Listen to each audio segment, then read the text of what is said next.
This conversation's going pretty well, right? Okay. I mean, do you think so? I don't know. So far, so good. I mean, we've been having fun. Yeah. I assume we've been sharing some laughs so far. Yeah. Hope to continue that way. So that's no accident. I just bought a new microphone arm for my desk, and I just figured out that it has like another telescoping thing. So before I would have to do this, but now I have it right up against my mouth. That's great, dude. It looks nice, whatever it is. Yeah. It's not like one of those spring-loaded ones. Those were like such a disaster. That's what this is. It's like the lamp from Toy Story. Yeah. Okay, I see. Whatever when this you say technology spring-loaded, is. I thought you meant like a boxing Bammo glove. Yeah. That comes out of a coffin. That would be funny if it was that aggressive. Like there was no like control of the mic, just like slams into place. Yeah. Okay, what are we talking about today? The rehearsal. The rehearsal. Does anybody have, Justin, I imagine you do, any like backstory on like how the rehearsal like became a thing? Like when he went to HBO or? I was hoping you would bring that because I thought to myself, maybe I should like do some research for this. But then I thought, no, I'm in the capable hands of two veteran podcasters and I didn't. Two podcasters who haven't like touched the microphone in like 6 months. So I don't know how much credit you can really give us. Fair. Okay, then well if we don't have any like formal information, let's just like react to it. I mean, do you know anything? I know nothing other than just it's Nathan's new project. Well, I know he's like been associated with like HBO probably since like the how-to stuff got started, right? Yeah, he has an overall deal with HBO, which I'm a little unclear on. After they announced that, I think within a year of them announcing that, how-to happened, and then this has happened. But I also know he has a show on Showtime coming up, which I don't know if you guys have heard about this. It's called The Curse, and he is writing and producing it with Benny Safdie. I think it's Benny, one of the Safdies, and it stars him and Emma Stone, and Nathan and Emma Stone, and they are a couple who I don't know. This is a little vague, but I think they feel like they're cursed in some way. However, the overall premise of the show is that they are also a couple on an HGTV-esque reality show called Flipanthropy. Presumably they flip houses or, one of those kinds of shows. Sure. So anyway, that's a scripted show that's, I think, going to premiere on Showtime. And I have no idea if that factors into an overall deal with HBO. I'm assuming not, since it's Showtime. Yeah. That's cool, though. I was totally unaware of that. Him, like, putting himself in a show with Emma Stone where they are a couple seems like a real, like, Nathan Fielder the character sort of move. Yeah, right? It absolutely does. This is related conceptually. I was just rewatching Black Dynamite, which I haven't seen in many, many years. We watched that, like, last year or something. Yeah. For the show. It's still very funny. It really holds up. But I did not know that in the universe of the movie, and I don't think this is ever spoken, but he's playing a character who is the actor who's playing Black Dynamite. So the guy, Michael J. White, is in his head he's playing a guy, like a fictional actor, and that actor is playing Black Dynamite.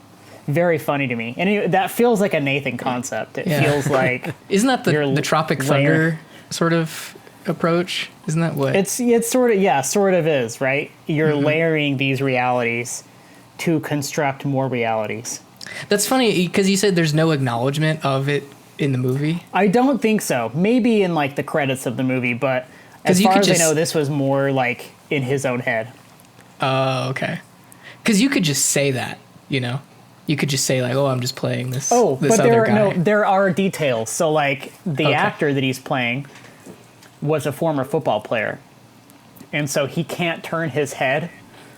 And so if you notice, Okay. Black Dynamite will turn like this, and it's because in the universe Michael J. White is created. He's a football player who was like injured and can't turn his head. That's great. Stage Yeah. directions that were never given to him. That he wouldn't No. waver from even. Oh, I wanted to thank you, Justin, for turning us on to the Blank Check podcast. That's like been occupying a fair amount of my time ever since Oh yeah, you showed it to me. for sure. I love that podcast, and it's my brother who turned it on to me, turned me on to it. So Cool. that's good. Yeah, they're great. It's like the kind of podcast I want to emulate with just less kind of nerd energy. Right. Well, I mean, good luck with that, because I think there's a good amount of nerd energy here. It's just a different kind. I couldn't hope to be as advanced as those guys are. Yeah, it's pretty impressive. Yeah, I what can't they- perform at that level. Yeah, what they know about it made me really like check myself. Like the way that I approach like recording a podcast, I'm like, these guys know exactly what they're talking about, and we're just three guys shitting around. That's true, but also I think they make like, $50,000 a month on Patreon or something insane like that. So when you're That's getting crazy. paid the big month, the big bucks, then you better know your shit. They give off the impression that that's just how they are, though. Yeah, I think that so. like if they were getting paid nothing, that like the knowledge base would remain and the takes would remain the same. Yeah, for sure. Which you got to appreciate that. Because I think there are some podcasts where it's clear there's an artifice, but when it's two guys who are just genuine. I want to find an intersection of that and your Kickstarter sucks. That's the sort of podcast energy I'd like to. Buddy, you're speaking my language here. Yeah, I know. one is like very knowledgeable. The other has no knowledge or takes, but they're both equally casual. Yeah. I know the Doughboys are like literally an intersection between those two shows. They're the two dudes who, the premise of the show is that they review fast food. I think just food chains in general in the U.S. They're extremely popular, but they're on both podcasts a lot, and they're very funny. So there's an obsession, in this case food, but there's also a casualness. So I don't know, maybe check it out. Cool. I wrote it I down. will. Anything that like is connected to those guys, I think I'd be into. Yeah. Cool. Well, good inside baseball about podcasts. So I don't know. How do you guys want to talk about the rehearsal? We talked about the HBO thing. Well, do you want to, maybe we could talk about like the premise of the show and what happened, and then we can give our takes on it? Yeah, that's a good. So it's like it's a little bit of a sleight of hand premise, because the show, the trailer, everything leading up to it, and the first episode frame it as, every episode we're going to be dealing with another subject, and they have some difficulty in their life that they're going to want help rehearsing. Like the first guy, it's to come clean about something he's been lying about in his personal life. And then it just immediately pivots to something else. Well, I want to talk about that a little bit, and we should say too that like if you watch Nathan For You, I feel like there's episodes that sort of emulate this type of setup, like just over the top, like rehearsal, like production value. I don't know if it's specifically about like rehearsing, but like Smokers Allowed, it's like Smokers Allowed. that feels like similar to this. I feel like there's another episode where he literally like builds something or builds a set. Uh-huh. Do you guys know what I'm talking about? It feels like there is an episode other than Smokers Allowed in Nathan For You that's like very overlapped with the way that this show is supposedly set up. Uh-huh. Yeah. There's the one where he does the tightrope walking, where he like literally pretends to be somebody else, Right. An early example of the Fielder method in practice. Right. Yeah. Yeah. Yeah, good call. I had totally forgotten about that, but you're so right. There's also like a doppelgangers episode where he like employs like a bunch of dudes that look like him. That's right. That's right. The little East Asian Nathan Fielder is a great sight gag. Yeah. Yeah. He looks like Jet Li or something. He's like short and has like spiky black hair. Yeah. I have this thing with my jaw. I kind of just 20 people in a room. That's right. Yeah, no, there are a lot of early examples. There's plenty of examples of where Nathan is doing stuff that he's done before and just taking it to an extra level with the rehearsal. Yeah. I feel like there's like a specific episode that I'm With thinking a of. replica set? Maybe not with a set, but I feel like it's maybe in service of him rehearsing something. But yeah, I can't put my finger on it. I feel like I watched it recently too. That's why I know. But whatever. All you need to know is that like he's been doing this a while, and it feels not unlike something that he would have done in the previous show. Yeah, and it really is like taking, because his style of comedy is taking sort of an absurd premise, but then seeing it through to the extreme. And that was Nathan For You's model, and this is that model taken to the extreme, right? Like this is it's not only taken to the extreme, but it's like it folds in on itself, and it implodes on itself. Like he takes that concept and then like sees it to the end, and then sees it to the rotting end where it's falling apart. It doesn't really work anymore. Raul made the comparison. He's like, he was looking forward to all three of us talking about it because there's a lot of overlap with this in like Synecdoche, New York, which is, I think, both of our like favorite things that we ever recorded on the podcast, just because that was such a fruitful like talk. But yeah, I think that we're both excited to talk about it, partially because of all the relation or things that overlap with like Synecdoche and how silly it is by the end. Yeah, so do you think absolutely. like on that note where we discussed like the premise of the show, but like it very quickly like veers into something else, and like do you think that is like by design, just like a circumstance of like the show, or if it was like the model, or is it like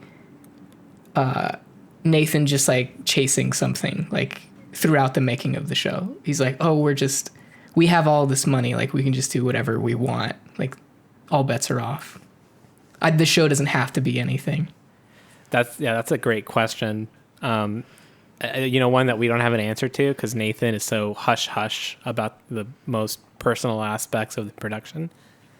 All the people that go on the show, I think, have to like sign really hardcore NDAs where they basically don't get to divulge the secret sauce of what happens behind the scenes. But yeah, I don't know. I mean, like, was Nathan looking out to make what he made, or did it just happen organically? And he's like, oh, I have like something really interesting to do with what we've shot that has this core character arc to it.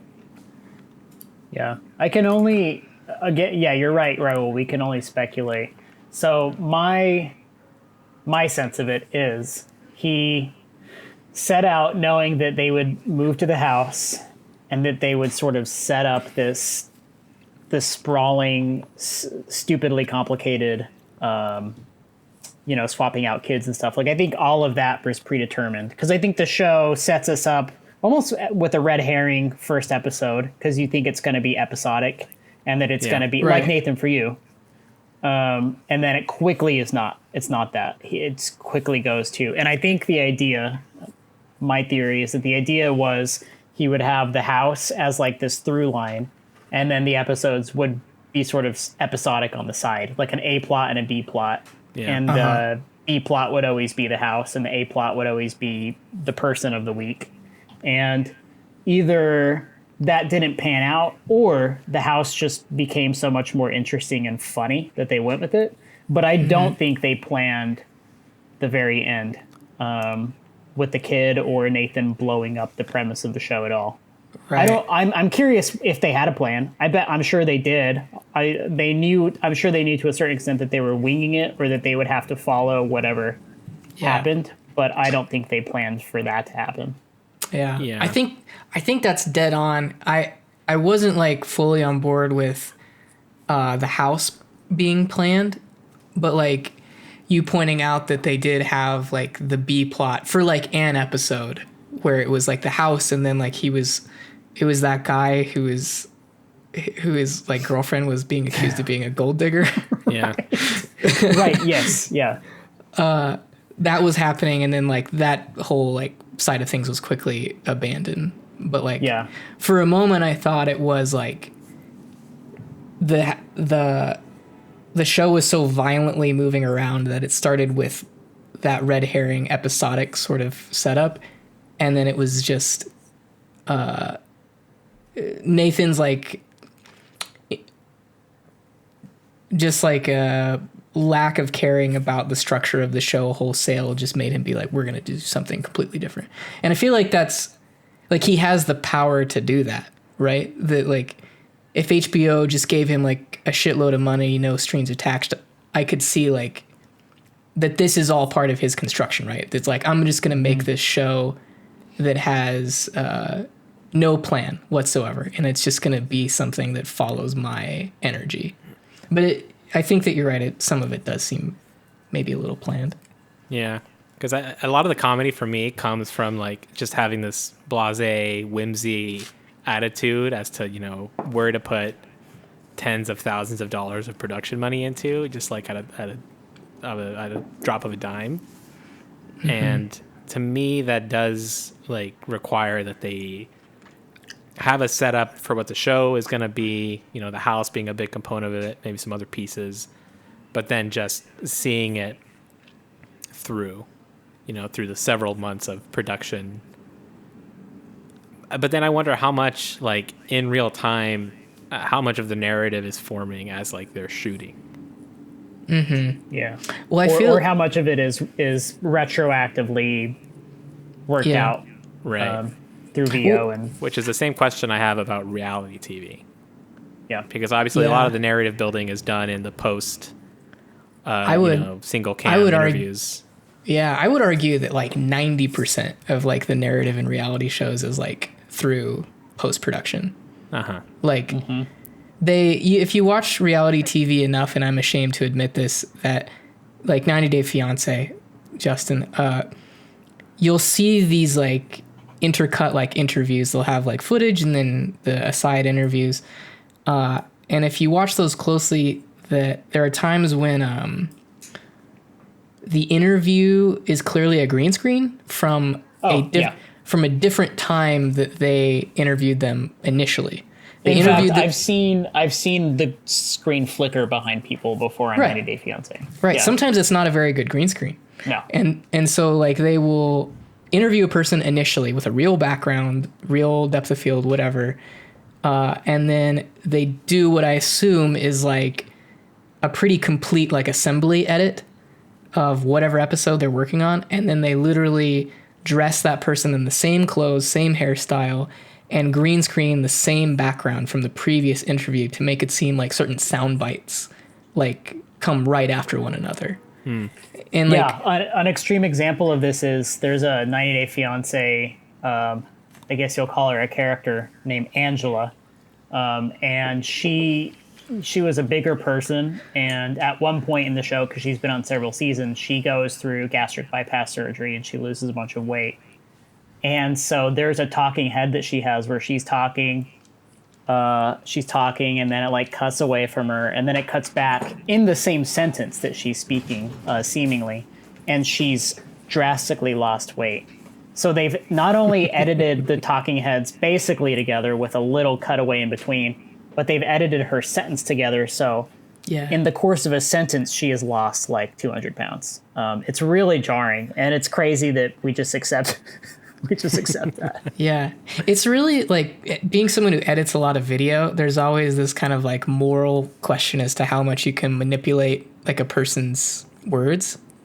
Because like you can summarize things and that's like perfectly fine. You can cut out uhs and ums or unnecessary thoughts, but like when you start sort of constructing thoughts that weren't initially theirs, then you like get into like a real dangerous territory. And clearly, based on the example that Justin just gave, that they like don't care about that at all, because that's like a huge violation of that person's, I don't know, humanity to like cut in the middle of their sentence like that to a different time. So all bets are off with reality TV is the whole Yeah, thing. totally. And I think it's an interesting comparison, this to reality TV, because once again, and I feel like we will really get into this later, but he shows us the premise and then he turns it on itself and he's like, what is this premise really? Is it ethical? Does it make sense? Was it worth it? And so like reality TV never does that. Reality TV is a shark. It just has to keep going. Right. And so it's never able to turn itself on itself, you know? So that's, it's such a fascinating thing to watch. And the show does it really well. So like, I think going back to our earlier points about whether or not they had planned to go where they did, it doesn't matter because they expertly write in the reasons why they're abandoning the premise of the show. Because like there's, I think it's around the time that the guy with the gold digger girlfriend, Nathan's trying to help him. Nathan, if I remember correctly, the VO is just about how his heart isn't in it. He's distracted. The house is on his mind. And then they sort of abandon the show after that. And it turns into him just getting lost in the premise. And I think that's a really, whether or not that was the plan, it's expertly crafted. That's a specific question I have of whether they had that idea of like Nathan as the content creator, the filmmaker himself, like getting pulled in emotionally to what he's doing. Like the message that the show gives to me is that like Nathan is a lost person and he's trying to, you know, find meaning and human connection the only way he can by producing a television show. Yeah. Which is exactly the premise of Synecdoche. Right. It's And like Nathan for You. And Nathan for You. That's what I was going to say too. Yeah. That's true. And that through line is there and it's emphasized by all the stuff that must have happened, you know, not planned, like Angela leaving and the kid having an emotional attachment to him. Yeah. It just, the end product seems so perfect. I was going to say, I think that both shows are like a cry for help. I think that I sometimes, you know, I'm always trying to sort out the difference between Nathan, the person, and the character. Because he doesn't, I've like never, I think we've talked about this before where we're in Nathan for You, you're constantly watching for like character breaks because they just don't happen that often. But like you rarely ever see Nathan in a manner that's not unlike him in this show or in Nathan for You or even the older stuff. He's always like that guy. So I don't have He's like always a been good, that guy, yeah. The Grandson's Pee, I think, is the one instance I can think of where he breaks character very openly. You remember that? Where a smile, like he's like confounded and a smile flashes over his face and he's like, what? Yeah. There's another That's- instance. Yeah. These are fun little like things to look for in that show or the character breaks. But the other one I can think of is when, the ghost realtor, he brings in that exorcist and he performs an exorcism on the real estate, the real estate agent. What's her name? Sue Something, Sue Stanford. Sue Stanford. The ghost realtor. But he performs the guy has like an interesting accent too. What does he say? Do It's it. like South American or something, yeah. I can't think of any of his lines right now. Otherwise I would. In the name of the Yeah. Lord Jesus Christ. Yeah. The Lord of the name Jesus Christ. Hemorrhoids, and then the small penis. This man's penis, the demons are making it smaller. Anyways, there's like a part where he like goes really aggressive on the ghost realtor. He like gets in her face and he's like, come out, demon. And like she's screaming and reacting in a really extreme way. And then she's all sort of, leaned back and defeated at the end. And I think that Nathan's like legitimately concerned about her safety at that point. Like this is an older woman. This dude just really got in her face. And I think that it's like a liability thing at that point where he's like, are you doing okay? Are you okay? Do I need to call somebody? I think that's a real moment. And I'm sure there's others that we're not thinking of. Yeah. I mean, there was an instance in, I want to say it's the finding Francis at The whatever that finale. was, the last episode, where there's a bit of dialogue where in the subtitles it's different from what the VO is, and it's like the subtitles lay out like his dissatisfaction with the show at this point, or sort of his dissatisfaction with continuing the show. He doesn't want to do the show anymore. But the VO is saying something completely different. This VO is saying, something about the Bill Gates Interesting. guy. Did you discover this organically? Where'd you read No, about I it? think it was some Reddit post or something that I saw. But Okay. Why would something like that happen? Because they had that was the original dialogue, or it could either be the original dialogue or it was like an Easter egg. I'm guessing the original dialogue because that's such a weird way to drop an Easter egg. But that's a cool way to drop an Easter egg. who knows? For sure. I thought it was pretty interesting. It is very interesting. Yeah. I did. I wanted to make just a comment just on touching on the subject of reality TV. And Nathan For You, I had like a real breakthrough in the way that I thought about Nathan For You, like recently, in that Nathan For You is essentially a reality TV show. Yeah. All the real people that he's talking to, they understand themselves as essentially being either like on regular television or reality TV. Mm-hmm. And that by and large explains a lot of the weird stuff that happens on the show. Like the security guard guy that's really into big breasts. Mm-hmm. I would first watch that and I would just be completely enraptured by it. I'm like, what an unbelievable guy. He's so wacky. He loves large breasts so much that he freezes up and can't do his job. Whereas now, like, I understand that, like, I'm sure that guy loves large breasts, but I'm sure that Nathan completely like made up that caricature for him. Yeah. And he's like, coaches him in the scenes, be like, okay, remember, you're a guy, really loves large breasts, and you get incapacitated when you're near them. He's like, okay, I'm down because I am down for this show. Yeah. Everybody knows they're on TV. Yeah. And I used to think about this a little differently too, where you see all these wacky characters that Nathan comes across in the show, and you're like, God, there's like, he just finds like the craziest people. Like, how does he do it? But like, part of it is that it's like everybody knows that they're on TV, and everybody has like a TV face and voice, or they're coached, or both. And it's in LA. That's sort of the key factor for me. Is it like being on a reality show is probably nothing unusual, like in LA, and like they probably don't even have a sense of like how big that show is. I'm sure that like different smaller shows roll through every neighborhood all the time there. So I don't think that everybody's just like happy to be on TV, and they'll play up like whatever they need to, because that's just what you do in LA. Mm-hmm. Yeah. There's like a certain amount of reality TV literacy among people now. And like, I got this impression after watching some newer reality TV shows where they like bring in like young people, just like regular young people, but young people who are very social media savvy, very kind of like extroverted in that way.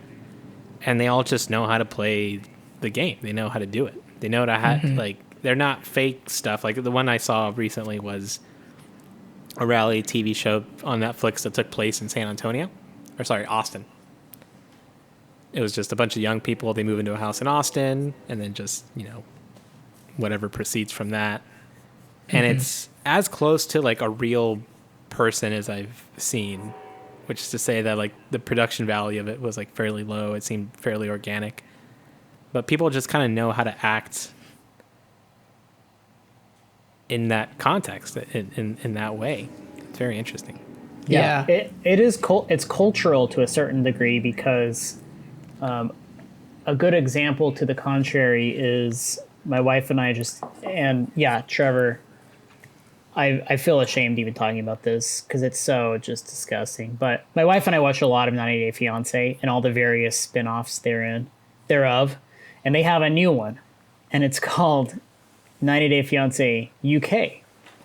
Which is funny because I think that itself is a misnomer because I don't think the 90 Day Fiancé, like the K1 visa, I don't know if that applies in the UK. Right. But the whole anyway, premise of the show is like based on a U.S. law. Yeah, totally. But it's the same thing, right? It's just people with foreign partners who are sort of trying to make it work. And it's so fascinating watching. It's a UK production, obviously. There's nothing at all like all the US shows. And it's sort of like if you've watched any of the Bake Off, the Great British Bake Off, it's similar vibe. And so I think it's a UK vibe, but it's like quiet. There's That's no nice. bombastic music. When people have their like hero shots, right? So whenever you cut to their segment of the show, you always get like a shot of them and their partner, and it says like Sarah and Michael, age 30. And those are always like in the American shows. It's always like it sounds like a car commercial. It's like hey yo, and like they're like doing this, and on the UK, it's just like quiet, and they smile at the camera, and then it proceeds with the segment. It's so different. That's great. That's a perfect summation of like British versus American television in general. It's totally, I mean, and I'm sure there's still so much like artifice and editing, but it doesn't feel like there is. And I think the US is uniquely a reality TV show like culture. And we buy it and we're cool with it. I mean, we invented it, right? We invented reality TV. Yeah, although like Big Brother is a huge deal, and I think that's totally UK. Oh, okay. But I do think that the US has, as far as reality TV goes, it's the hegemony. Yeah. So all of that, but for the rehearsal as well. What were we talking about before the reality TV blip just now? Talking about character breaks. I do think that there is, just since we're talking about it, I do think that I spotted at least one character break in the rehearsal. I'm sure there's more, but I like this one in particular. I shared that screenshot with you, Raul. Do you remember that? I'm going to get Justin's take on this real quick. I'm going to show it. Up. I'm going to share the screen. So, you see that?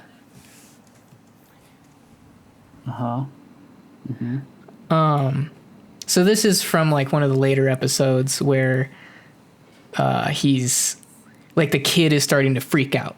That's the last episode, right? It might be. Is there only one episode where like the kid has the father problem? Yeah, that's what I was gonna say. Was I think the last episode is where I would consider like an entire character break. Okay. Yeah. But yeah, that's what that's from. Okay. So yeah, this is like one of the first scenes from that episode where the kid's starting to freak out. And it seems like, I think we can go ahead and say that the way that whole situation was treated was not planned and like seemed largely reactionary to this very potentially real problem with this kid. And so damage control. It feels like damage control. And in this particular scene, like Nathan like glances up at the camera really quickly. He's trying to like talk to the kid, make sure the kid is okay, but he like kind of just like looks up like really briefly at the camera. It's sort of like checking out like the camera crew in a way that feels very genuine, and that I've never seen in like any of his other like character breaks, where he's like literally kind of like scoping out the physical situation. Like, should we be filming this? That's like, that's sort of my read on this. Maybe I'm reaching a little bit, but like, I don't think I've ever noticed anything like that in this show. No, that's totally not in character. Quotes in character for him. Question is, did he put this here for us purposely? I don't think so. I think that like in this scene particularly, it's like they're just getting footage of like the kid's sort of meltdown, and like this is just one little glance that like made its way into the edit. But I think that if he noticed something like that, he wouldn't include it in the edit, that particular shot. Yeah, although I will say, and I just said this, but I do think this episode is entirely like 90% out of character.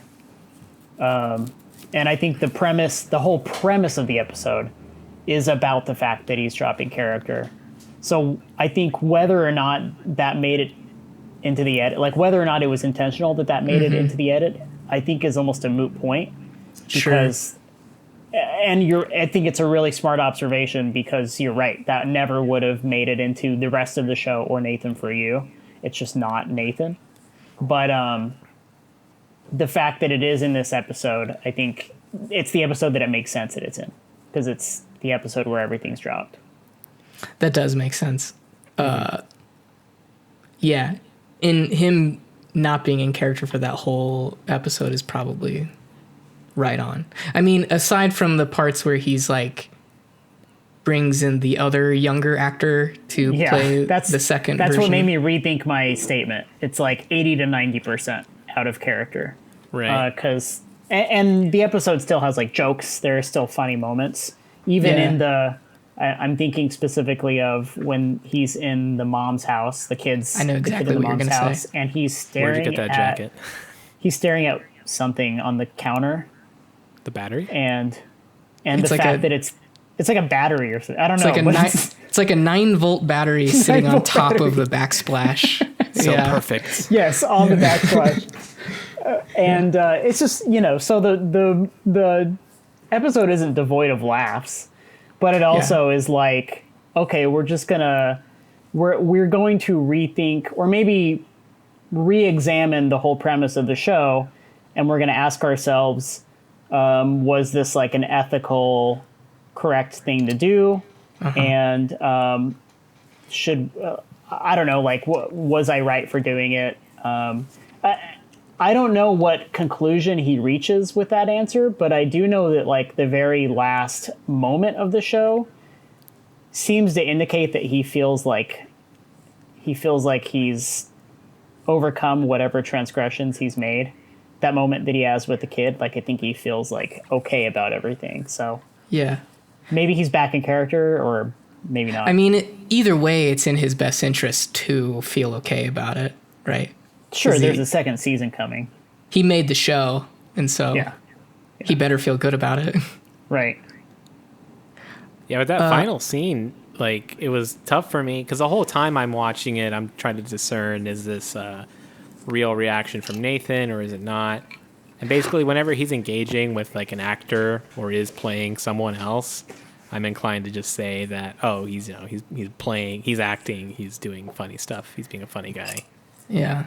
But the last scene is not funny at all. None of the dialogue with the kid, even though he's pretending to be another person. And then he, like, presumably forgets that he's trying to play somebody else and is just playing himself and being sincere. But then I don't know if I even believe that.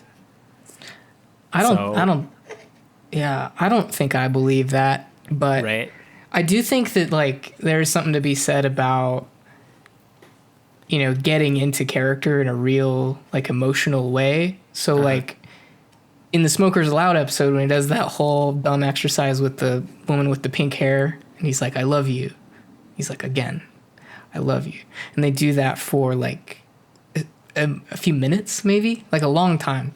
And by the end, like Nathan's like kind of like crying or something. He's like emotionally involved, but I think that he's still very much like in character, but like isn't immune from like getting emotionally involved like in a scene like that. And so I think that like the whole scene with the kid, it seems like it's sort of this real sort of like, oh, like I made a misstep in my dialogue, and like it means something real about like this experiment thing I was trying to do. But like that's not mutually exclusive from him like literally being in character the whole time. That's my take on it, at least. I think that you can have both, where it's like he's in character, but he is like legitimately like emotionally affected by that situation. Yeah. Yeah, I do think so. Like Nathan, for you, it slowly unspooled this narrative, right? Like by the end of the show, if you'd watched all of it, you knew that Nathan, or at least the character he is in Nathan for You, is a guy who knows he's funny. He knows he's in a comedy show, and yet he's like seeking personal connection. He's lonely. He doesn't feel like he has a place in the world or that he can connect with people. And so there, you know that even though it's all for comedy, there might be truth to that. And I feel like the same thing is true of the rehearsal, where for up until that very last episode, like even though it's basically the same character, right? Even though he's like talking about how he can't make connections and it's all for comedy. And yet you also know that there might be truth to that, right? He might actually be a lonely guy who can't find connections with people. He's so guarded that you have no idea if that's how he actually is in real life, but it might be. So like, I think it can be both for show and also true and also funny, Totally. He's definitely like let down his guard in this show compared to Nathan for You. Same basic character, but this one is much more believable as a sincere human being than the Nathan for You character. Like I could have believed that the real Nathan in Nathan for You was nothing like his character. This version of Nathan is much closer to a real person.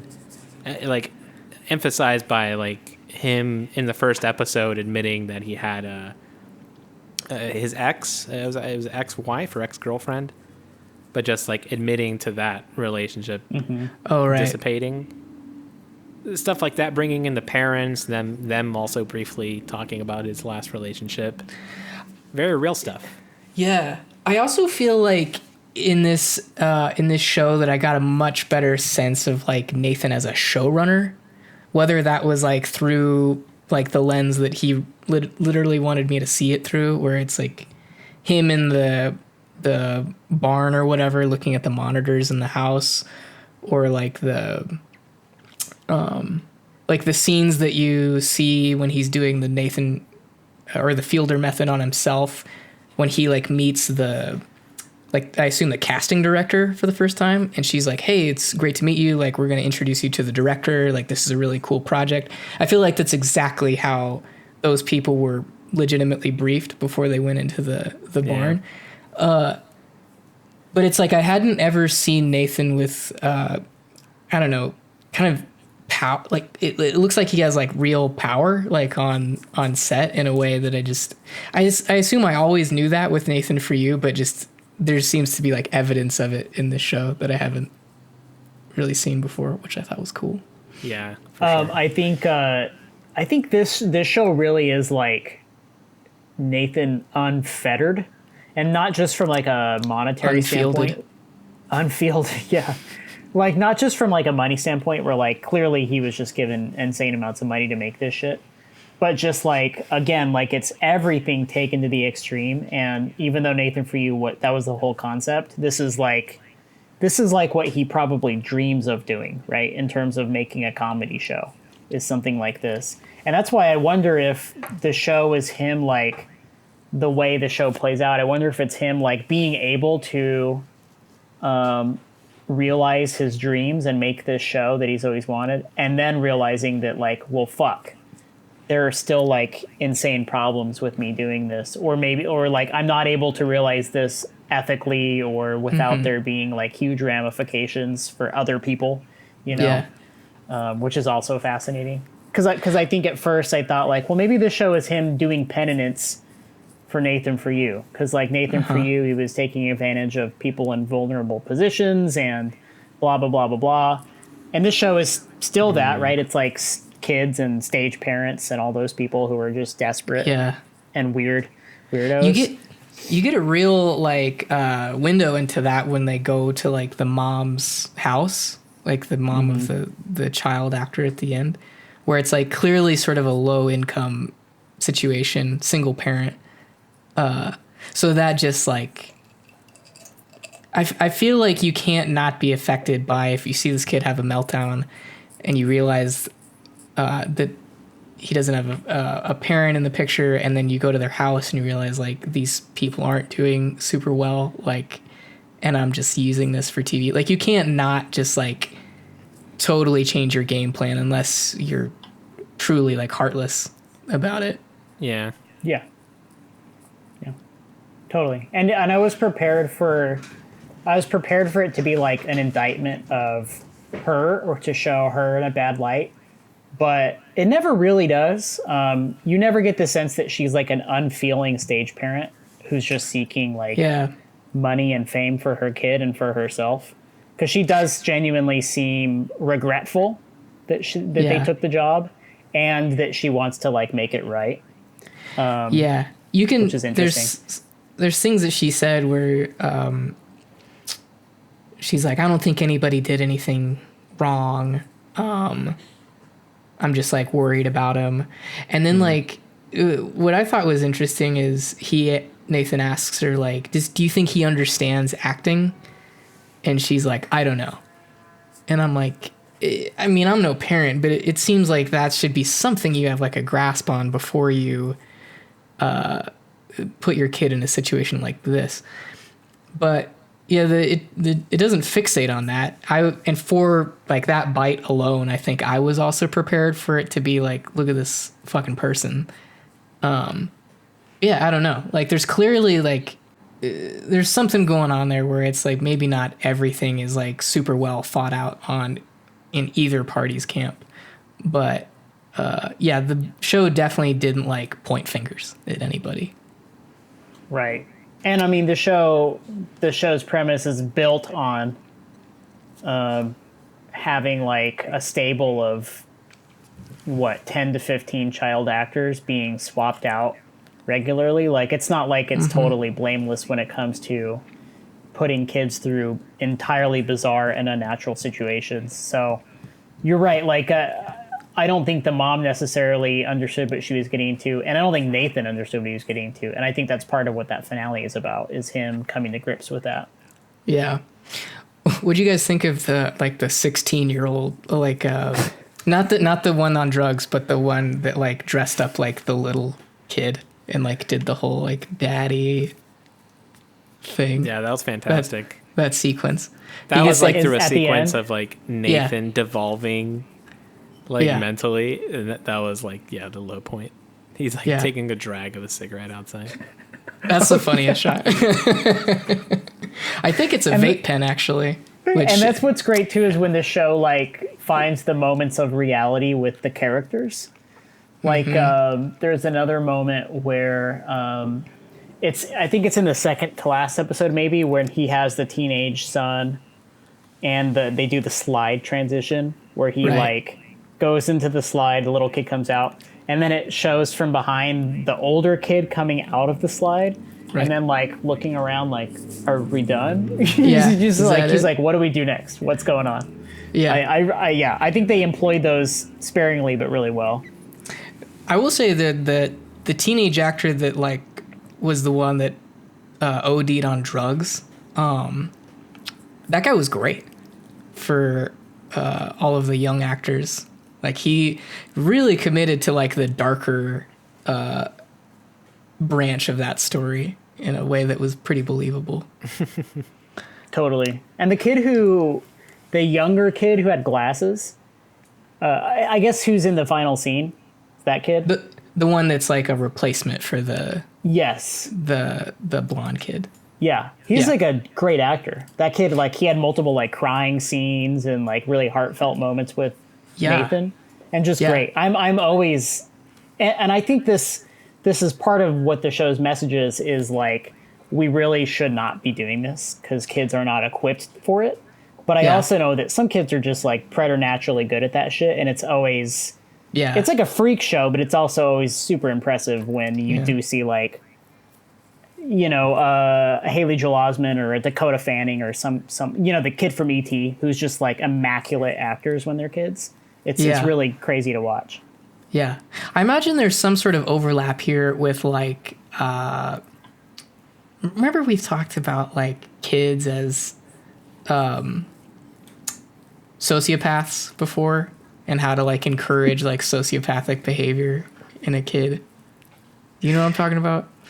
Rings a bell. It's like the Soprano thing. It's like you you present a person with therapy, like introspective therapy, and that like enables them to be more sociopathic and believable at the thing that they're playing in real life. So yeah. I feel like there's maybe some overlap here. I don't know. I wanted to ask you guys what you thought of the scene where that teenage kid that we were just talking about, where he literally like ODs on drugs, like in front of, what's her name? Angela. Where he brings her and he's like, hey, like something's going on. And he's like, oh my God, I don't know what's going on. I don't know what's going on. I don't know what to do. And he's like crying. Yeah. What do you guys think of that? Like best scene of the whole show, I think. Yeah. Also, not surprising why Angela would leave based on, you know, what her understanding of what the whole premise was to begin with.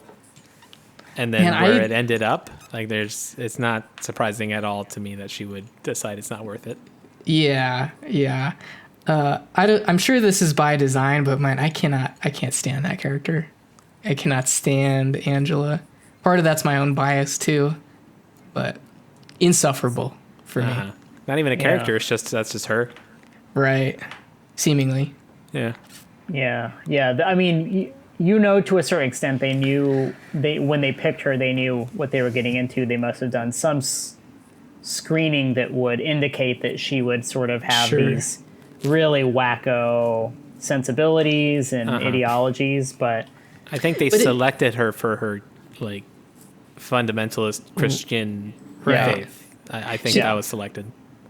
Yeah, but it's like I agree with all that. It just like does it to such an effective degree that I'm just annoyed by it. Like I can't even be entertained by how wacko she is and just sort of pissed off. She's the perfect confluence of so many things because it's like reformed, like party kid. So she has that sort of mentality. Obviously, super fundy, but like in the really like esoteric ways where she's talking about like demons and shit. Also like Etsy or maybe aspiring Etsy store owner with like a Jan Levinson Gould type thing with the candles, like all that shit. Like it's very funny. It's very funny, but also like what a perfect, you know, choice on the show's part to run with someone like that. Yeah. One of the most intense moments of the like Angela moments actually happened pretty early on when Nathan made the decision to step in as the father figure. And Angela was like, she's not very confrontational. So she just had like a line with Nathan where she's like, well, you know, I think that it's very important to have communication. You know, I just think that, you know, and that was her like as harshly as she could, just slamming Nathan for, you know, continuing to flip the script on her. And she doesn't appreciate it at all. And so like even from that beginning, from that moment on, I was like, Angela's a flight risk. Right. Yeah. Understandably so. I mean, you can't blame anyone. As crazy as they are, you can't blame anyone for wanting to abandon that insane ship. Especially someone who is selected in the way that she was. Like, if I was on the show, I would be like, all right, this is like part of the Nathan Fielder show. I'm like ready for anything. Yeah. But like anyone who's like not familiar with him or care, like, yeah, it's going to be a reasonable response to want to get out. And I think her understanding of the show was that it was really supposed to be about her. Yeah. And you know, but that's not what it was. That's not what Nathan meant for it. I don't think even from the beginning. No. He was going to milk this for comedy. That is a constant question I have watching him is like how, because you know there are people involved with the show who know who he is and know what he's doing. And I wonder how, like, you think like the acting class, just statistically speaking, I know he's not like a household name, but surely like what, a fifth to a quarter of those people know who he is. Like I always think like what's their involvement like? What do they think of all this? Like, do they just give into it, or does the show weed them out, like edit people out who clearly are in on the joke? I don't know. It's an interesting question. Yeah. I imagine that, in the acting class that there are legit people in there. And I think that like, if you're smart, if you're a fan, you know to like not make a fuss if you like want to be in the show, you know? Just let it happen.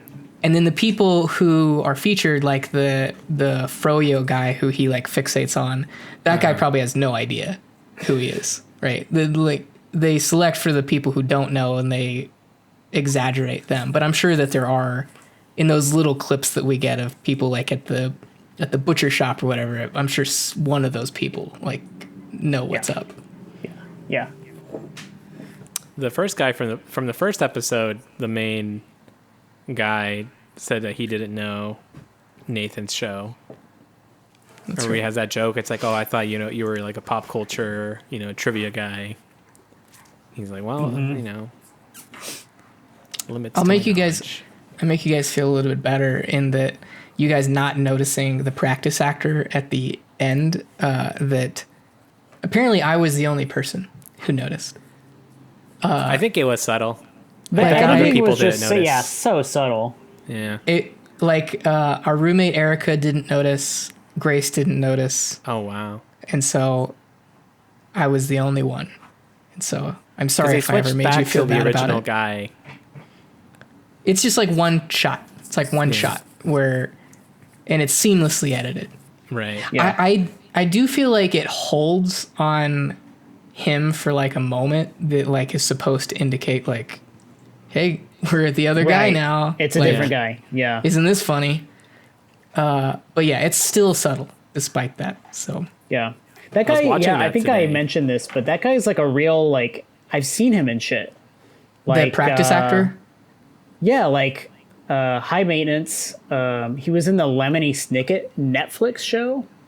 He's just been in, he's like a character actor. He's been in stuff. So that was weird to see. That was the first time I've seen like him and Trisha Paytas, I guess, are like the two people I've seen who like are from the real world in terms of like acting, crossover into Nathan universe. But I guess that leads into my question I had for you guys, which is like, what part of you wishes the show was just the first episode, every episode?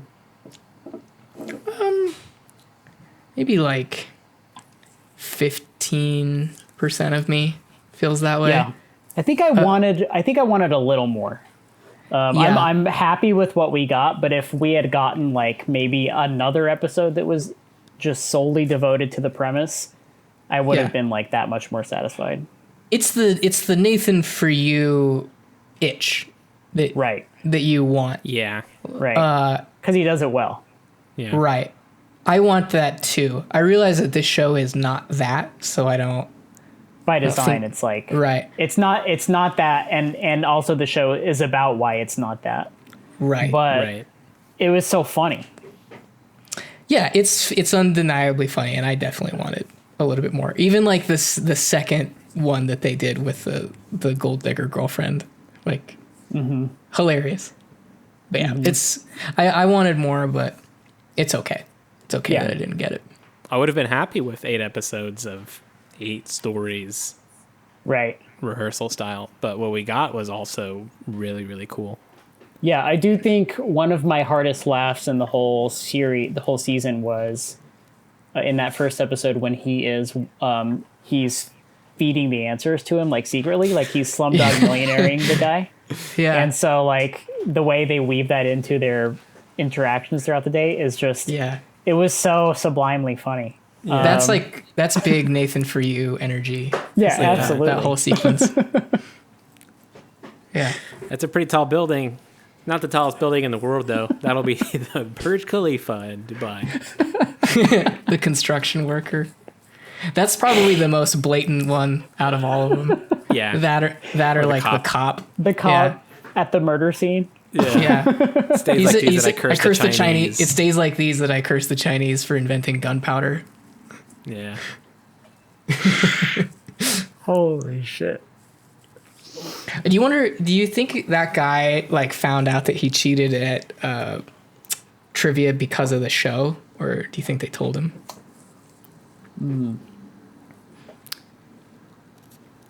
I feel like he found out because of the show. I feel like they did not tell You saw him, it like that's just a everybody guess. else did. Yeah. That'd be great. Because like the whole, like the ending of that show, you know, of Nathan filling in the replacement actor to confess to, that's basically like him chickening out Yeah. this confession, where the whole episode was about this guy, you know, being brave and telling something about himself he didn't want to. Mm-hmm. And then Nathan not being able to do that. Yeah. If you put it in like the bullet points of like what the whole show is supposed to be, it's a nice little like example of him not being able to do the thing that he's trying to do, and by the end he's able to realize that about himself. So it a like good kind of point. it Yeah. sets him up as like a flawed person in Right. that first episode. Yeah. I do think and I know part of this is the show and the producers and Nathan knowing that they're finding these freaks or these weirdos who are going to be good television. But I do think he is uniquely talented at finding people who take the show. Oh, and this leads me into another break moment, I think, character break moment. Uniquely talented at finding people who like take the show in directions that even he wasn't anticipating. So, for example, Nathan, for you, the two brothers from Ohio who have sex with women in the same room together. It's the same woman sometimes, I think. Yeah, I think it's Yeah. the same woman sometimes. It's like 3 inches from incest. Right. I do think he exhibits like a what the fuck reaction in that scene Yeah. too. But so like I think those guys are a good example, and I think the Scion guy is a great example of that in this show. The guy who crashed his Scion going 100 miles per hour. Oh right, the numerology would-be, guy? the would-be boyfriend Yeah. of Angela. Yeah, So like everything about from beginning to end, the interaction with that guy, from the Scion story that keeps repeating to the numerology to the like crypto Christian or maybe like pseudo Christian beliefs, and then like the roommate, like all of that. I think it's just like Nathan has a way of finding these jackpots, you know. Yes, And that's a perfect example of that. Is that guy? yes. I think that you're spot on, because that guy is like a little bit more than a freak. Yeah. He's like an intelligent guy, I guess. Sure. Of some kind. Totally. He's a fully functioning, not like a weirdo or a creep or someone who you know will put you off. Nevertheless, he has these completely singular, like this singular worldview, and these like personality quirks that you've just never like, you know, people are out there who think that way, but you don't really interact with them. He's like that. Yeah. That's that whole scene with like the roommate when it turned into like sort of a domestic situation at the end. It feels like the camera broke character in that like you see them like inside their apartment or house or whatever, and they're like things are starting to heat up, and then it cuts to the camera is like outside the house, like looking through the window, because it's like turned into such a scary situation that like the camera crew is like not comfortable being in there anymore. Right. My brother he texted me this exchange, and it's just so funny. So he said, I can't stop thinking about that scene in the rehearsal with Robin and his roommate. And then this was the dialogue. What are you stepping to? Squash it. Bro, what are you stepping to? Squash it. Who talks like that? Exactly. Squash Exactly. Squash it. What's he telling him to do? To just let's chill? Yeah, I think it's like squash whatever this is, but like just the dialogue.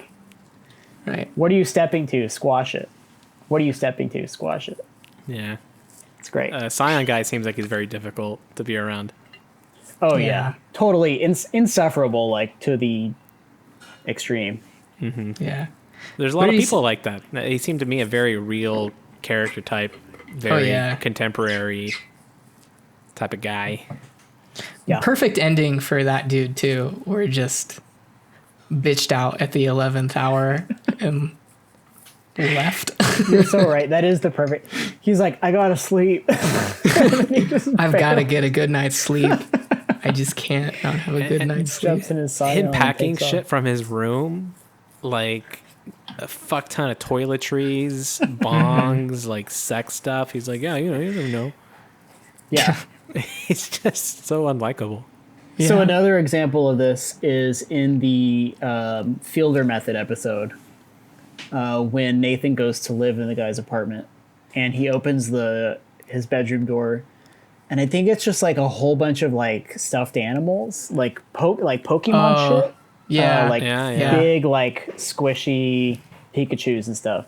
It's like little moments like that where it totally changes everything you think about that guy, right? Like, or it adds a new Right. dimension to them. Right. Yeah. I was a little weirded out by that guy in the first place. I want to go on record in saying that. Didn't take the Pikachus to convince me. You mean was it his inability to like jibe with the Nathan thing? Yeah.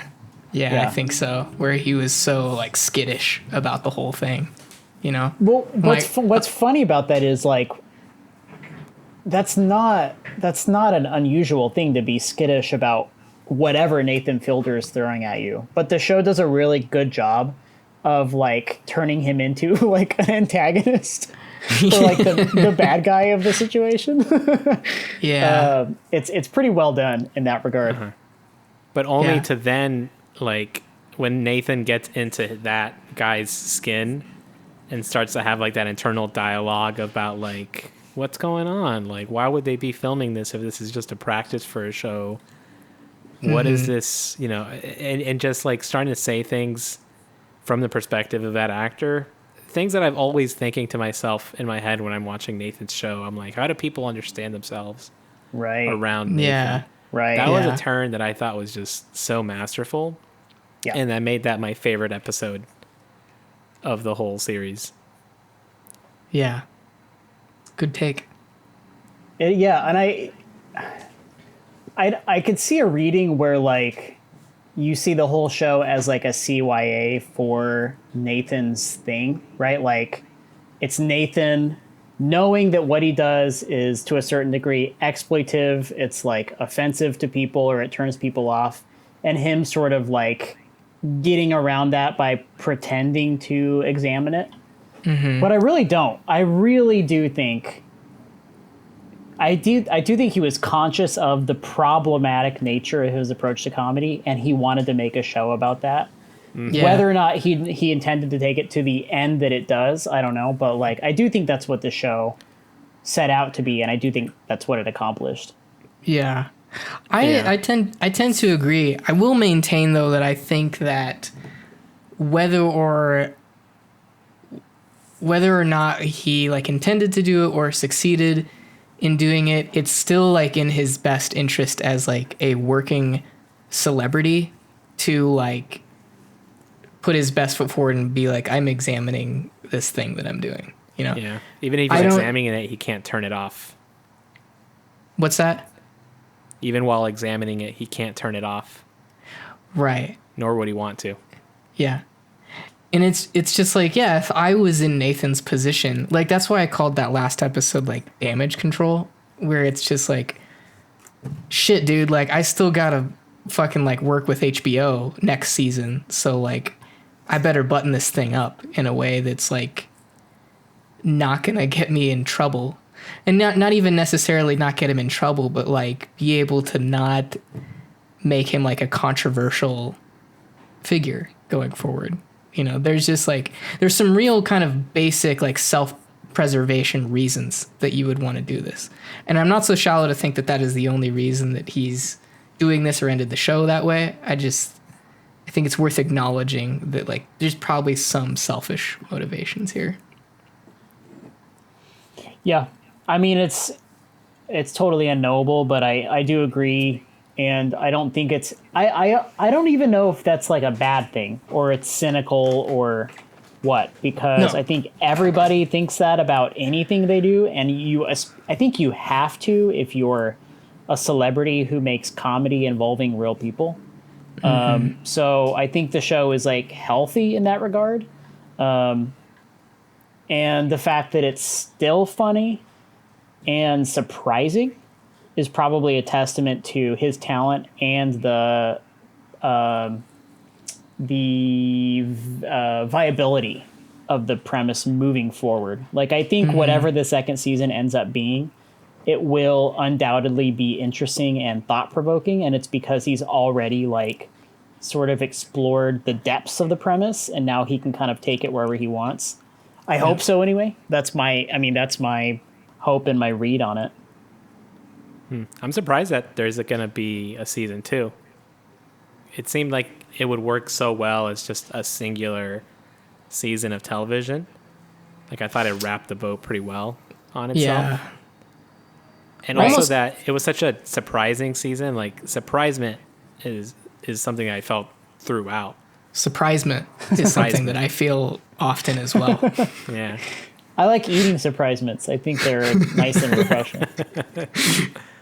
But I don't know how he'll be able to achieve that in another season. You know, I mean, I really am just curious what that's going to look like. This kind of ties into what we were talking about at the beginning, where it's like how much of this was constructed and planned. That I feel like a show like this, if it truly was just like following like the path of least resistance, that like the next season will just be another iteration of that, you know? Maybe it starts with like a similar presence. I don't know. Maybe there's real information about it. I don't know. You guys can tell me. There like, isn't. It could just be like a totally different premise that like something that Nathan For You loosely set up like years ago. You take that, you start with that as episode 1, and then just it devolves in the same fashion as this one did. Like that seems like it could be a format of the show more than just like the rehearsal function of it. Like maybe the show continues to be called The Rehearsal because that was its original name, but like I could see it becoming anything. Yeah. Do you guys ever watch Search Party? You know what that show is? Sorry, I'm gonna take 5 and go to the bathroom, but no, I haven't. Okay. So. Okay. No, I've never seen it. Did you ever watch that reel? So, I guess, would you mind if I spoiled a whole series for you? Sure. I won't if you would not like me to. No, go for it. Okay. Because this ties into what Trevor was just saying. So Search Party is about a group of like young people. They're like young millennials in New York, and they have a friend or like an acquaintance who's seemingly like kidnapped. And so the first season is them searching for her, and they're sort of like in detective ways determining where she is and where she, who she could be with. And they, at the very end of the season, they find her, and it turns out that she actually went willingly, and that it was all for naught. It wasn't a crime. She ran away. But that season, because things got so extreme with them like locating the person who seemingly took her and stuff, it ends up with them like killing him accidentally, but it ends with a murder. The whole group basically implicated in this murder. And the next 3 seasons are the like ramifications of that murder. And so there's like a trial and everything. But like the show kind of ran its course in the first season premise wise, like narratively. And so even though the next couple seasons is the show dealing with the first season, it really doesn't know where to go. And so instead, by the end of the series, which is the 4th season, the group of people have accidentally started a zombie apocalypse. And so, and it's kind of funny, and it's well executed. And so I think there's room for shows like what Trevor was just describing, where like the premise of the show is that you can't contain the premise. Yeah. And so it just keeps fucking itself up in like creative and surprising ways. So I do think that would be funny. Is like it's still called The Rehearsal. It still has like Nathan's in it. There's still like the format of the show is that Nathan's, he has voiceover and he's dealing with real people, but like it's progressively like out of control. That's the premise. It's got Nathan in there, voiceovers, real people. It's very. I think that's funny. The most funny aspect is that it's still called The Rehearsal, and that it has nothing to do with like a rehearsal. I think that's like a solid 3 joke. seasons down the line, they're like, people don't understand the show anymore. Right, totally. So I'm sure that probably won't happen, but I do think it's a solid direction. And the show will go on for like 50 seasons to like see the collapse of civilization, where then the show is the only refuge of the people who have survived that collapse. Yeah. Can we get inside? It's really bad out here. I do. Speaking of 50 seasons, I did see that there's a new season of documentary now coming. I heard about that. I'm excited for. Without direct involvement, I think of one of the two, either Fred or Do you guys? Hader. I wouldn't be surprised if Hader's out, just because he's doing all his shit. But who knows? Oh man, we should do a whole separate episode on Barry. The last season. Justin, did you partake? I did partake. Yeah. I loved it. I really enjoyed it. And I think that's a show that really understands the finite nature of its premise. I was going to bring this up in relation to that. Yeah. What do you think about how does it handle its premise? I think it handles it well. And I think the fact that the season ended the way it did, and that I think there's only one more season, like he seems to be, whether or not that was the original plan, he seems to be conscious of the fact that like, yep, we got to make a good show, but we also have to make like a finite show that has something to say. And I think he does it well. Mm-hmm. I would say that they neither push the premise or are constrained by it. It doesn't fall into like either of those pitfalls of where like, okay, guys, season 3, where are we going to go from here? Things are going to get crazy. It's not like that at all. Right. But it's also not like each season is not just a rehash of, Hitman actor. It's I think it does it really well. Yeah, I think that's a really interesting analysis. I think you're so right. Like maybe like that's the sign of like a perfectly executed multi-season narrative is like when you don't feel pressure from either side, when you just feel like it's playing out as it should be, and that the show is coming to a natural conclusion. You don't have to think about it. I do think it threads that line really well. Yeah.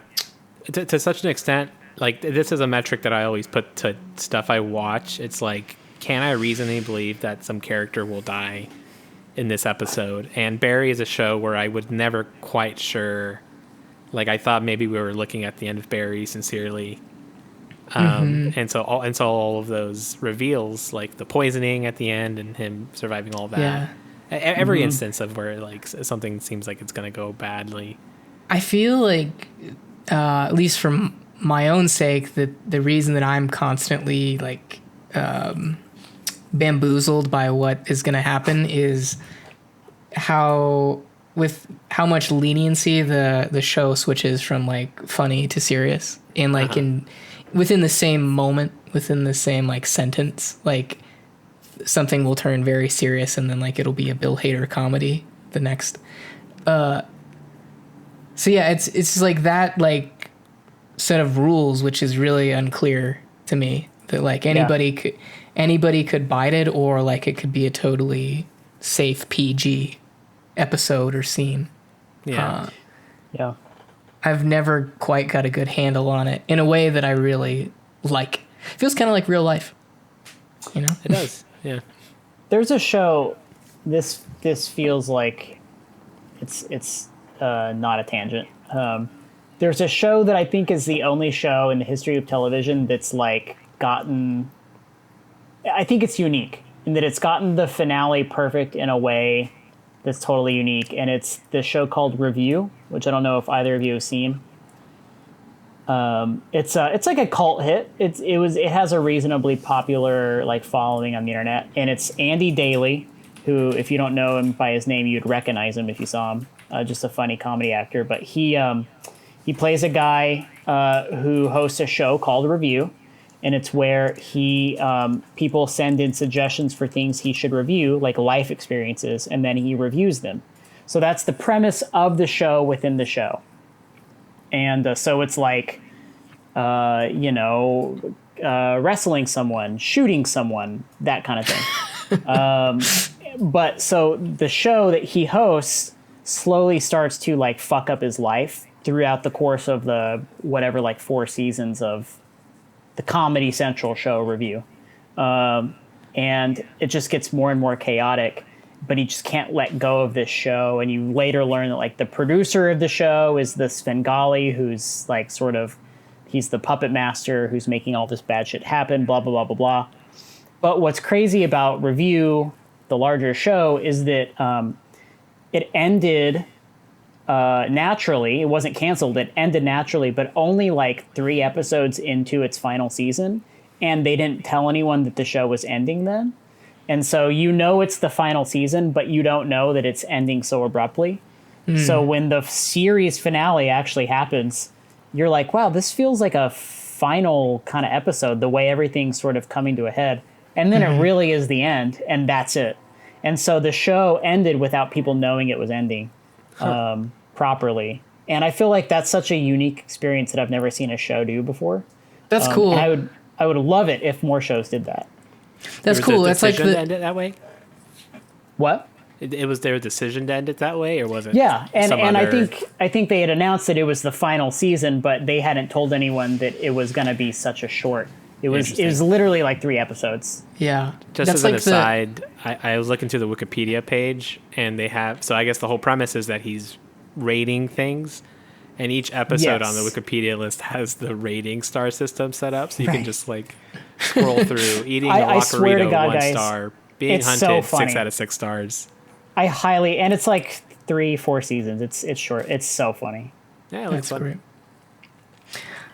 That whole like ending a season early feels like the indie movie version of like cutting to black at like a really sort of abrupt, unexpected moment. But you just do it in the context of like a show publishing schedule, not the runtime of a movie. That's really cool.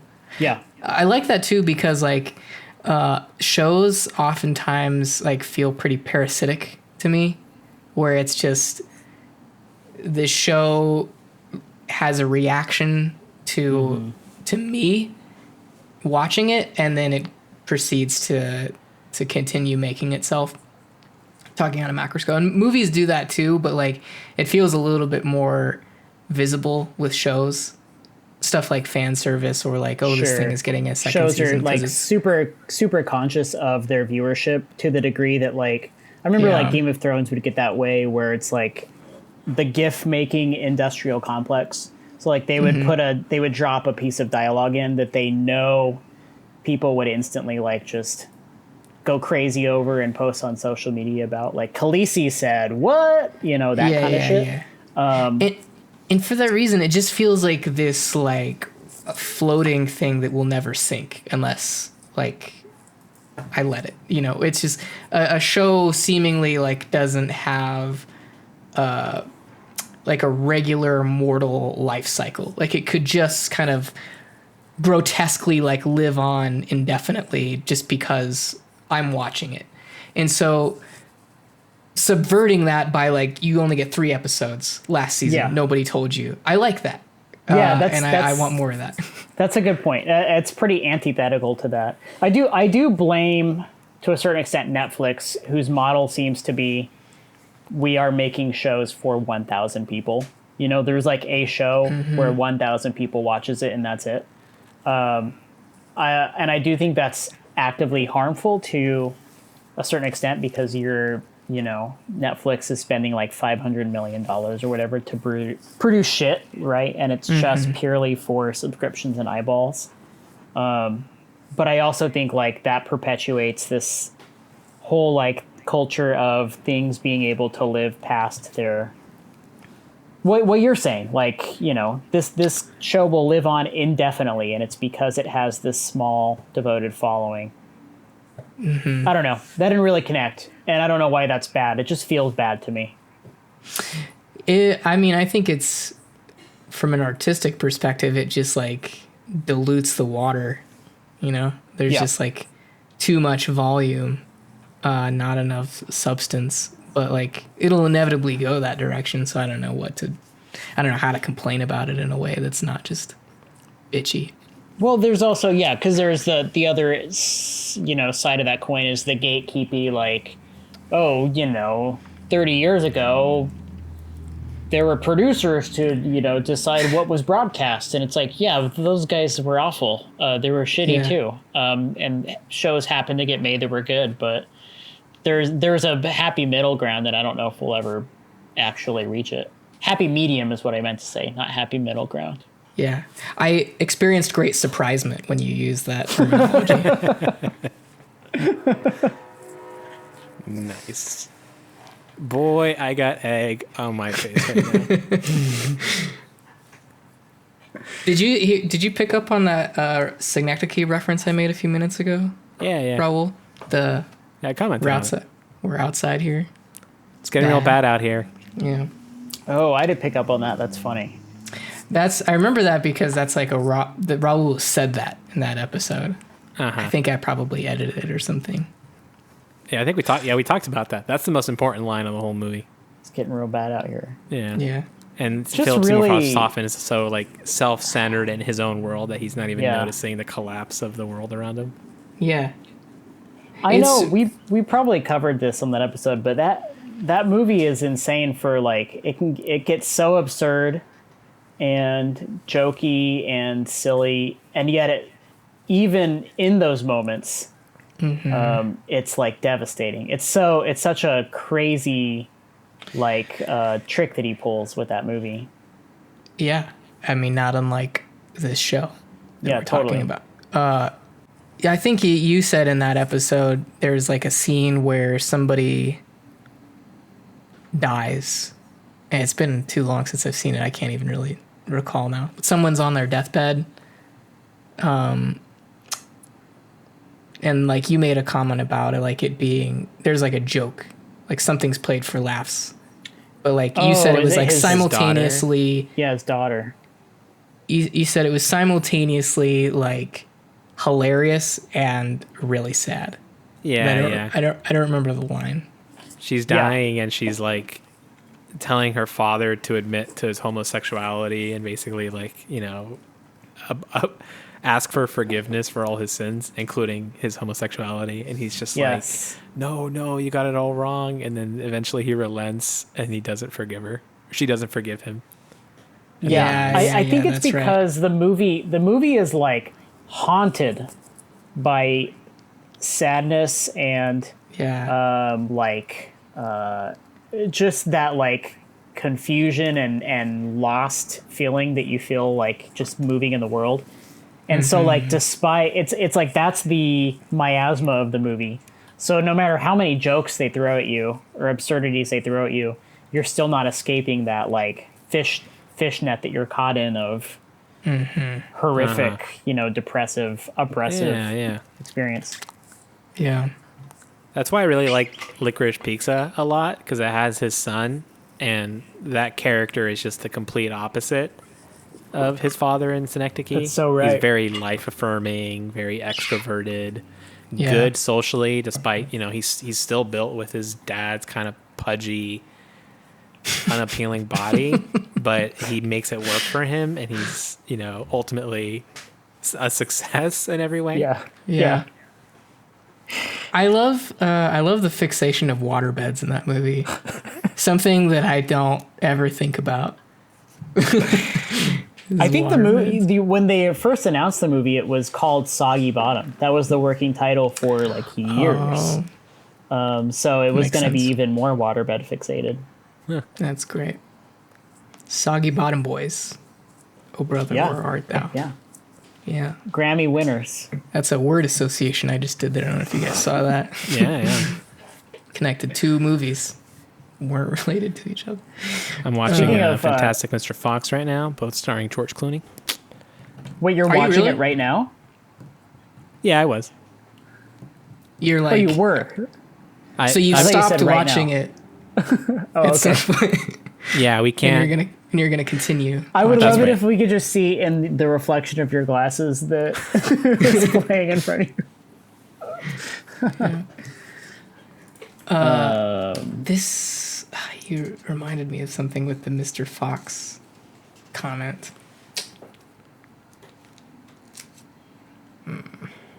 Mr. Fantastic. No. Well, as you're it's thinking, not- Trevor, I will say Wes Anderson, that's another guy who can do that, where like his movies are extremely funny, and yet they're just shot through with this like just they can be just so sad. Yeah. we His talked recent about movie was really sad Yeah. throughout. Yeah. That movie was great too.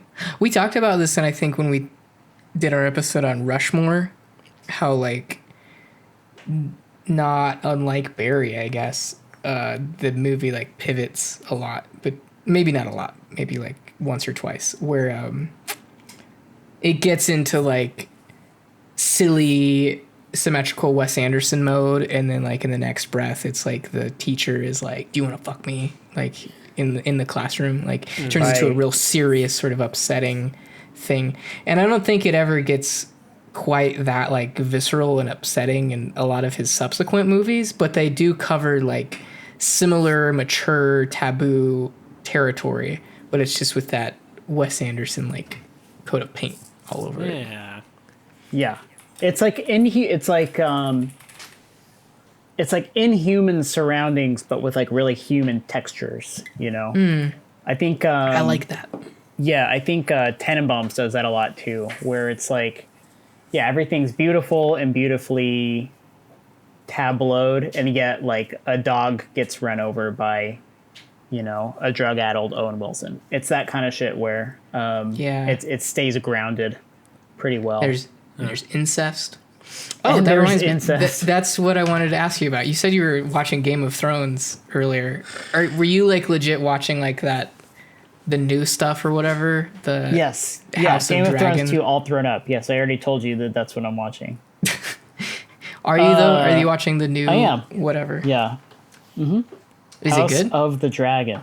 It's good. It's good. I think, I don't know if this is actually the case, but it seems like HBO saw that everybody loved Succession, which I love too, and they're like, oh, well, okay, we'll finally give George all the money to make that next show that he wants to make, which is just it's a throne succession drama.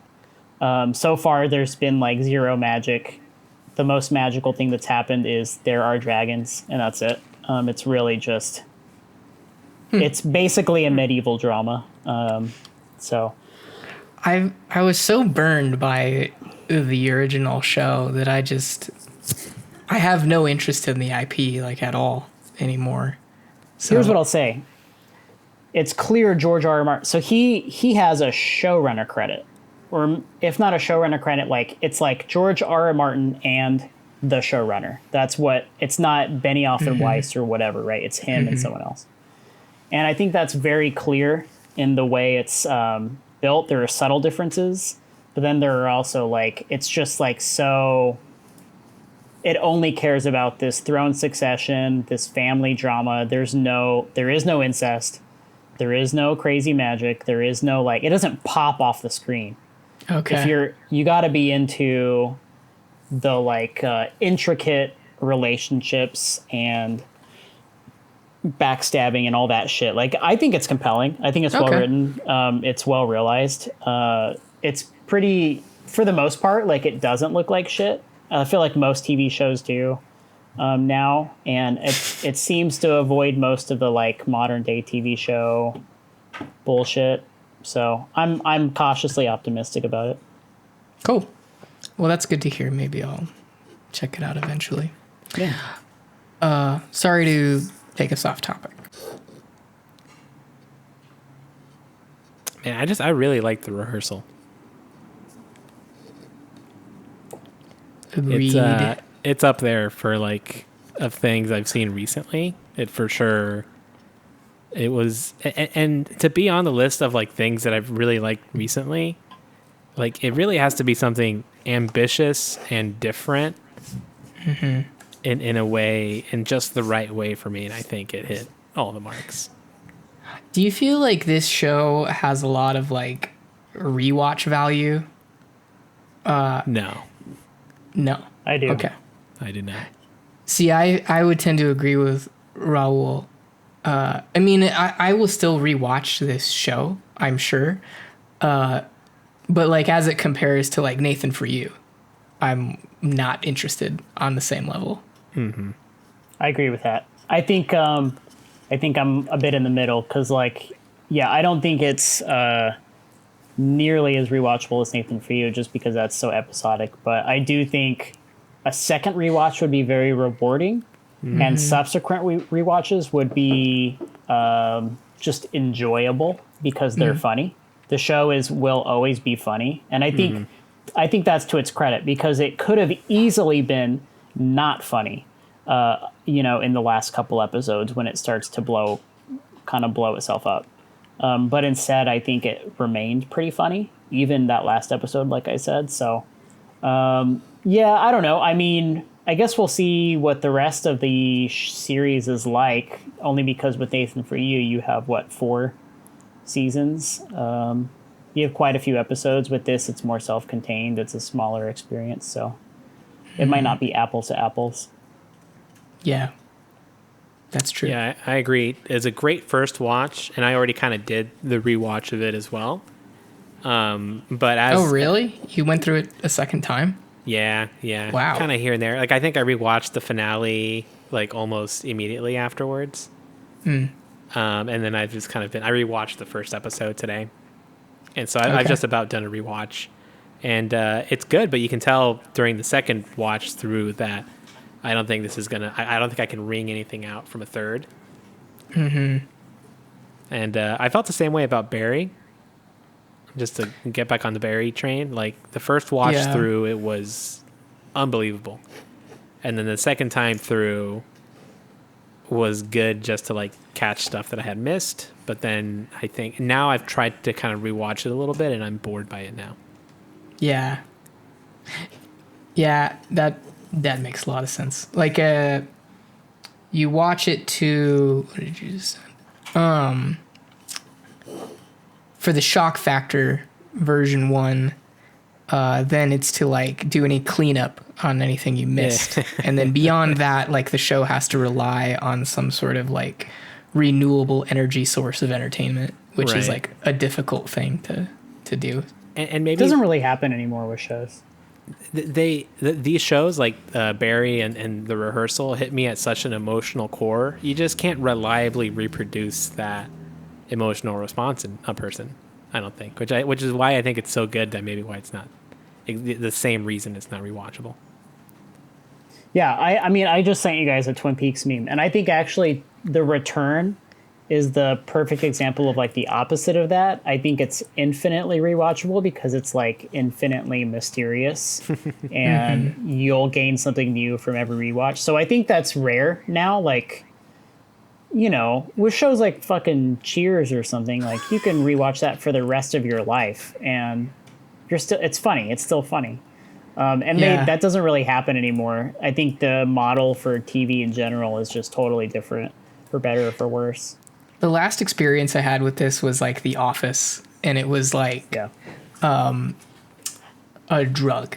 I always like make the comparison that it was like doing heroin for like a few years of my life, where it in some ways like consumed my personality in a way that I'm not proud to admit.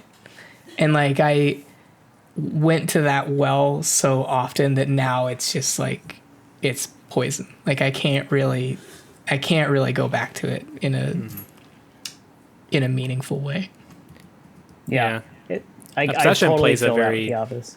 big role in my life because I have stuff like that too. What did you say, Raul? I didn't hear what either of you said. We just canceled each other out. Yeah. I said that like obsession, you know, which is what I think that is, and because I've had this before with stuff, is something that a mode that my mind can kick into very easily. Mm-hmm. I think what's funny is The Office, and this is almost like a meme now. The Office's place in our culture is kind of a meme now. That it is like the millennial infinite rewatch show, but I do think it's the last show of that kind, right? Like I don't think what else. I mean, maybe Parks and Rec to a lesser degree that came after it, but like what else really holds that mantle? I mean, something that came after The Office. Yeah, produced since then that's like held that same sway as like the show to rewatch, and I have a hard time thinking of it. In the larger especially culture, shows, I don't know. I mean, especially think of shows made much. in the last like 10 years. Like I think things are so disposable now. Yeah. By design. Yeah, I mean, I can't give you a good answer right now. Yeah, I don't know. It's weird. What do you guys rewatch a lot now? Not a lot, to be honest. By like on purpose. Oh, yeah? For the same reason I just described with The Office, which is I don't want to get sucked into this habit of just recycling my content.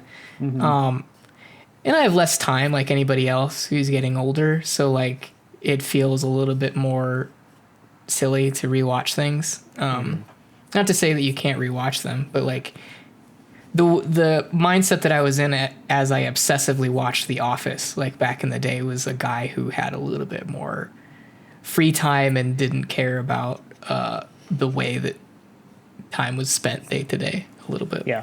Definitely less than I do. Yeah, I rewatch movies, and I think the energy I would spend, the time and energy I would spend rewatching a TV show is now has been displaced to video games. So there are video games that I will replay, and that's probably as much of a time suck as TV shows are. But for the most part, I don't really. And I think it's just a getting older thing and realizing your own mortality, and you just don't want to. Although I will say, Simpsons, like the first 10 seasons of The Simpsons, I think were my infinite rewatch show, and they still can be. They aren't old to me. I'll take it back. They are old. It's Futurama for me. Yeah. That Futurama is my thing. I do that too because Grace hasn't really ever seen Futurama to completion, and so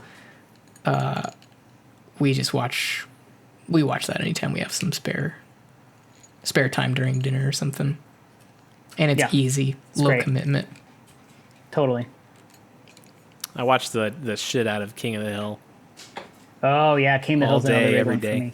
My wife is she's a King of the Hill completist. I never got past like season, I don't know, 9 or 10, but she's seen it all. I think like multiple. That's her like background show right now. I thought it was The Office. I thought that it was, and then and I think King of the Hill's overtaken that supplanted for it. sure.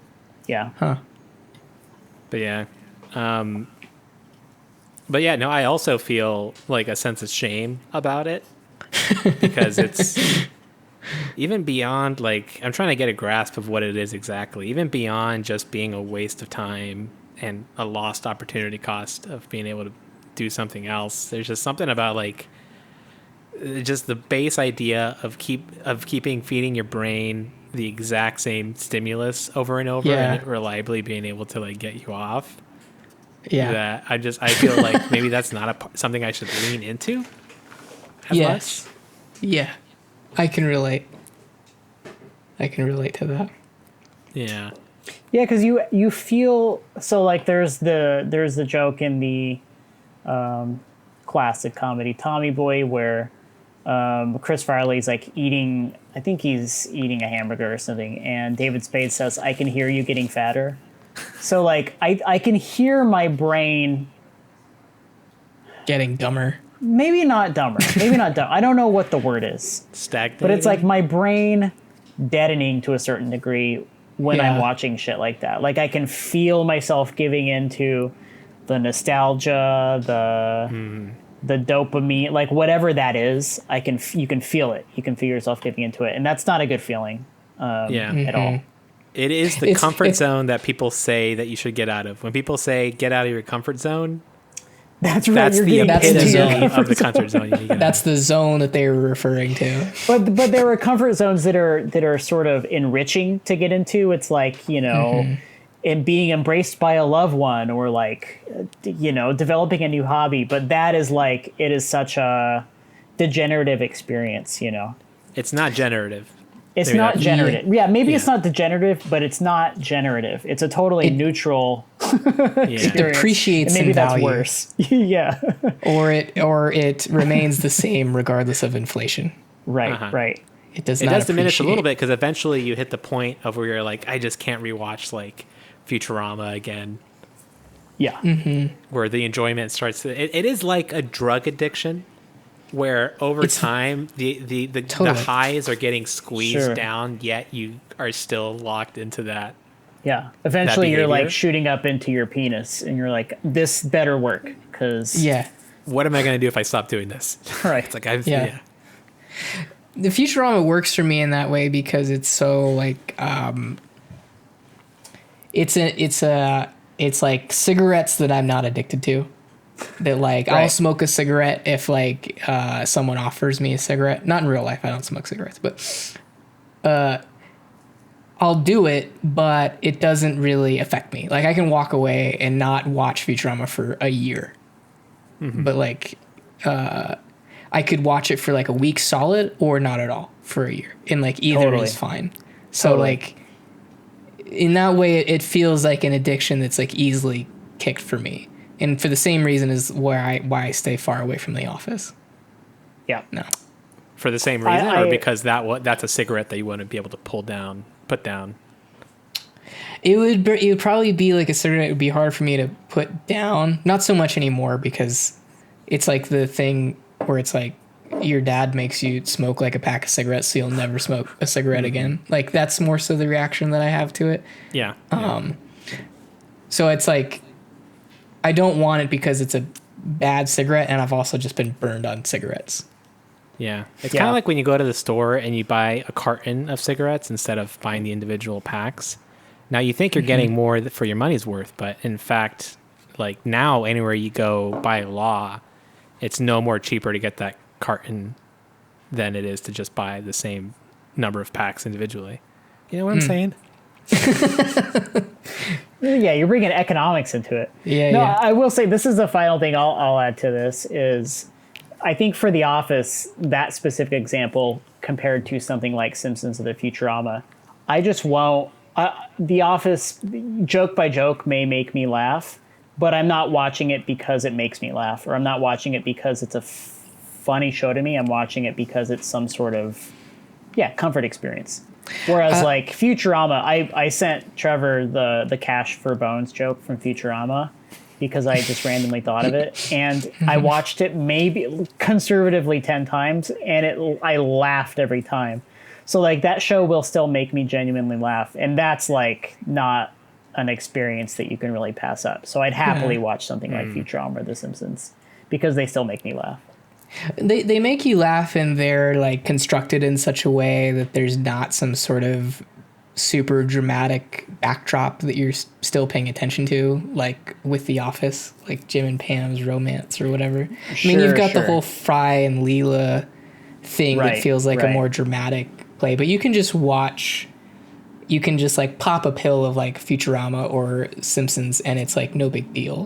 Whereas it feels like the show is demanding that you be a little bit more invested when you watch The Office. Totally. It's what Matt Groening calls a rubber band universe. You can stretch it all you want in a given episode, but then you let go and it snaps back and you're back to the regular size in the next episode. Is the thing in The Simpsons called like a floating timeline? No one ever ages, like every episode resets. Is that the name of it? Because yes, that's what it is. It's like everyone's Bart's eternally 10. Yeah, that's what I feel like I've heard it referred to as a floating timeline. That makes sense. I don't know. Is that what it's called? A floating? Yeah, media. Yeah, that was a little bit of a tangent. Well, to wrap up for me, I don't know if I have anything more to say about The Rehearsal.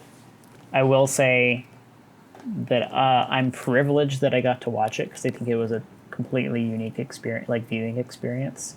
And to that degree, I'm a little apprehensive about a second season, but I'm also excited because I do think Nathan is a super smart, creative guy.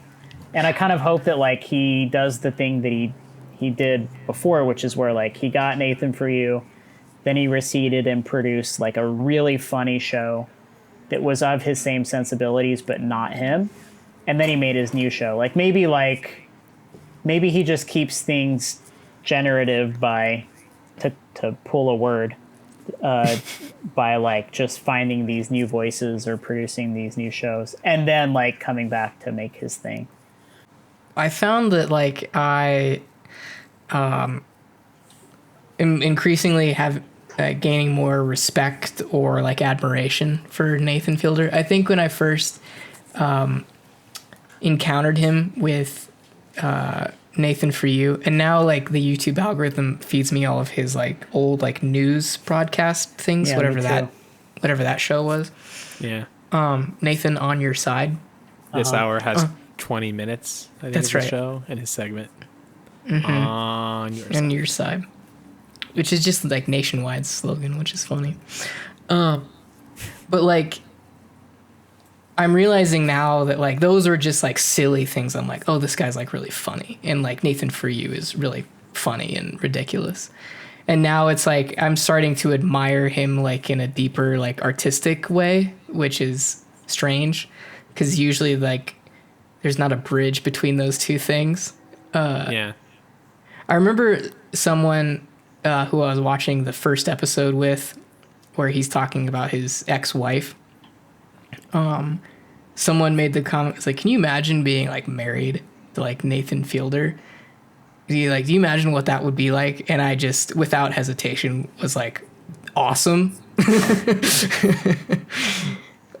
So a little insight as to like how my opinion of Nathan has evolved for the last few years.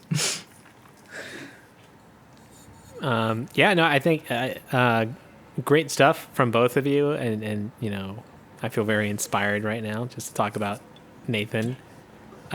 Picking up on Justin, what you brought up, and Trevor, what you continued, is just I am admiring Nathan a lot, and I had a very similar trajectory that Trevor described, where at first I just, you know, really found what he was doing was funny, and then towards the end of Nathan For You, when he was like starting to do like a lot more ambitious stuff, like Finding Francis, that was basically just a movie that was really emotional and it had a lot of depth to it.